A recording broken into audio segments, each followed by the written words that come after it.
So I don't know about you guys, but I try to get as much information about a video game before I spend my hard-earned money on it, because I've been burned enough times over the years.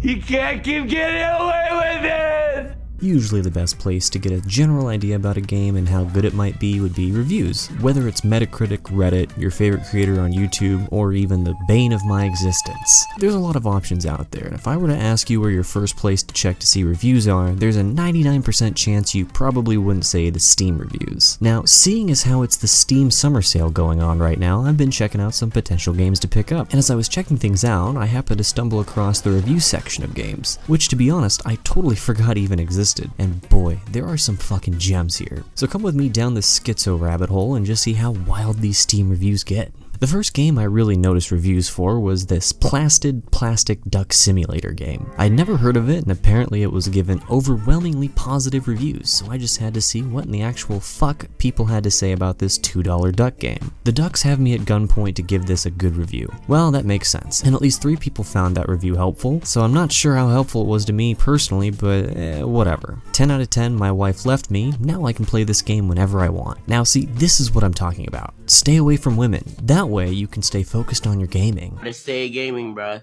Don't focus on no girls, just stay gaming. This game changed my life. I'm addicted, send help, quack, quack, quack, quack. Now, it looks to me like this fine gentleman went crazy mid-review, so I'm not exactly sure what to make of it. Then I found this review, and I don't know, man, I don't got a lot of time to be reading all this shit. Wow, that's a lot of words. Too bad I'm not reading them.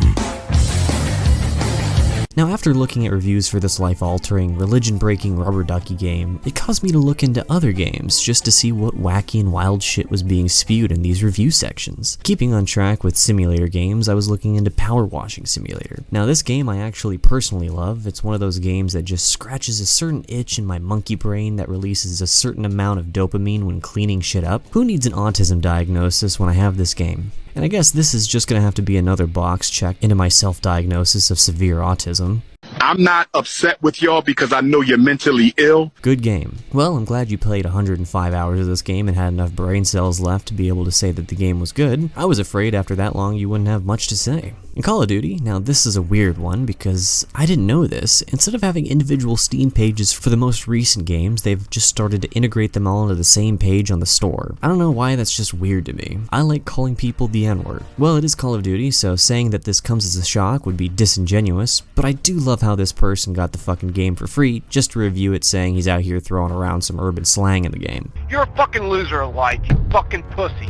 See a guy, shoot him, miss every shot, he turns around, kills me in one shot, exit COD, 10 out of 10. 275 hours on record, yeah, that tracks. Honestly, this has been my experience with every Call of Duty game post Modern Warfare 3, the good one that is. Yet, still, I am one of those suckers that buys the fucking game every year day one like a fucking dumbass. At least this year it'll be free on Game Pass, thank God. I will leave the cat here just so everyone who passes by can pet it and give it a thumbs up and awards. Now obviously, you had to give a little thumbs up here. I just think it's funny little homie went and got the game for free, played 10 minutes, then posts the cat and fucks off. Also, I have zero idea how people are getting these games for free. If anyone knows the strat for these free Steam games for reviews, hook a brother up in the comments. Nobody reads reviews anyways, so I'll just say I'm gay. Well, guess what, Mr. Maurl? I'm reading them and forcing everyone who watches this video to as well, so I hope you had a good Pride Month. And then I just checked and it looks like Call of Duty Warzone has its own Steam page. And if you look at that, mostly negative reviews. Imagine my shock. Someone called me the N-word in this game. Thumbs up, would recommend. Let's place some bets on whether or not this was the guy we saw from earlier. If Warzone is in Black Ops 6, I'm going to kill myself. Well, here's the rope, my man.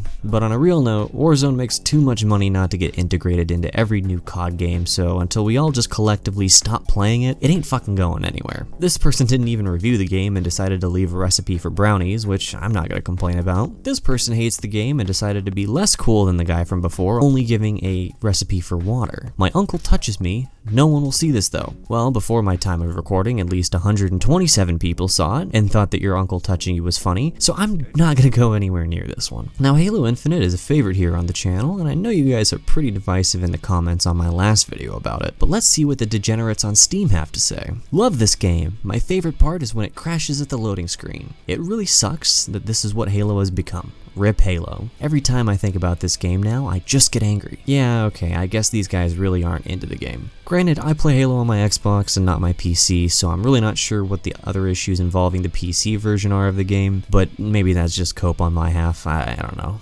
And when it comes to the least toxic game communities, Destiny 2 is definitely one of the first ones to come to mind. Most expensive free game I've ever played. Now, as someone who played Destiny 2 in 2017 when it first came out and then never touched it again, I can say this is pretty much the gist of what everyone has told me about the game since I've stopped playing. Should have just got addicted to heroin instead. Jesus Christ, dude, 3,300 hours? You either need help from a therapist or Jesus or something, because goddamn. I ain't even mad, I'm really just disappointed, dude. It's good because I'm unemployed. Now, I personally don't strive for much in life, but Jesus, man, I don't know. Now, in terms of other controversial games, I feel like there's no other greater example than Postal 2. I picked it up on the summer sale for about $2 and there's no complaints from me yet, but there's definitely some weirdos out here leaving reviews. I want to have sex with the Postal dude. What? You sickos on the internet just want to fuck everything. Stop being so goddamn horny and go touch grass. Play a football. I don't know. Is this how America is like? I don't know. I'm European. Yeah, honestly, this is basically like what living in America is like on a day-to-day basis. This game can't be good for me, but I feel great. Yeah, I feel like having unlimited access to doing whatever you want in a video game can either be good or bad, but having the ability to piss on whoever you want and actually doing so should probably be an indication of severe mental problems. This game has helped me tremendously with my self-issues. Instead of pissing people off, I piss on them. Speaking of pissing on people, I think you should really go and find religion. I autistically explained the lore of the entire Postal franchise on a date, and at the end she gave me head, so I think it's good. Shit man, game is game.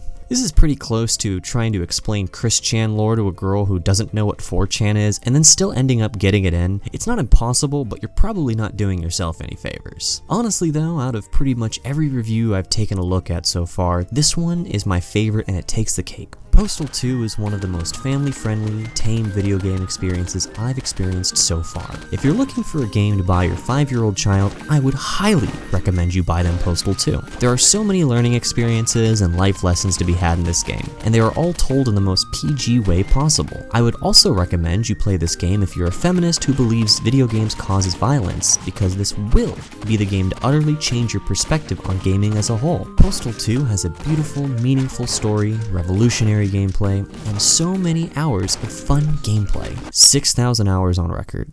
My god. Holy shit, I mean, I couldn't have said it better myself, but frankly, these are just the tip of the iceberg, and I feel like I could just get lost in these reviews forever. Have you guys ever gone down this rabbit hole and just got lost in the sauce going through these things? Let me know your favorite ones down in the comments. Also, let me know if you like this and want to see more crazy reviews, because I had a blast digging through and finding these for you guys. As always, go ahead and like the video if you liked it, and if you didn't, go ahead and give me a thumbs down and tell me to kill myself down in the comments. Subscribe if you want to, but until next time, I'm out.